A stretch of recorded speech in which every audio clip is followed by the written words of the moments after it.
I never really thought about it until very recently, but certain kinds of beta have really good teeth, like really good teeth. What the hell? How did they get such good teeth? Anyway, a lot of you already know my thoughts on the beta monsters. I think they are very well designed and terrifying alien bugs which you do not want to be alone in a room with, and this episode showcased nearly all of the beta monsters, including the big-ass fort class. So in episode 5 of Schwarzes Marken, which according to Google Translate translates as Black Brands, why didn't they just call this anime Black Brands? The team meets another team from the West, and the leader of the West team gets into a fight with Paranoid Girl. I cannot believe Paranoid Girl actually managed to do fisticuffs with the West team leader. Wasn't it established in the first episode of Schwarzes Marken that Paranoid Girl is, you know, paranoid? Did something happen somewhere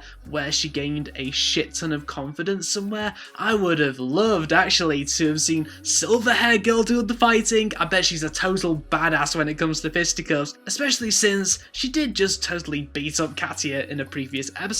But what was the point of the fight in the beginning? I guess it was just there to show that the West and the East don't trust each other.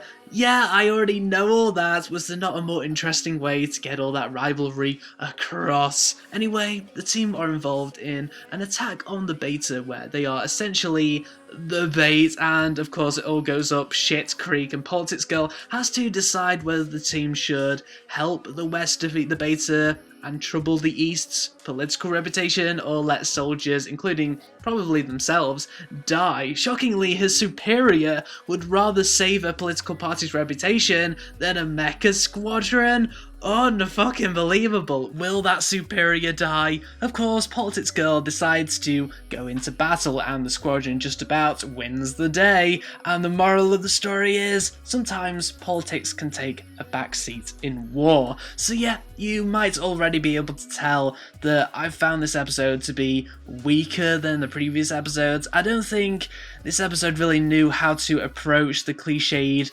idea of two rival parties working together in the end, and the episode ultimately turned into something quite empty as a result of that lack of ideas. Maybe if more hints of Lise being a traitor were thrown in, or Politics Girl actually did the unpredictable and betrays the team to save her country's political reputation, something hard-hitting like that would have really spiced things up. But no, this episode was quite tame, but that's not to say that this episode was terrible. It still had action and some good visuals here and there. Now let's see if things will take a darker turn in the next episode and beyond, as a character who I think is a good guy did just get shot dead in the post-credits scene.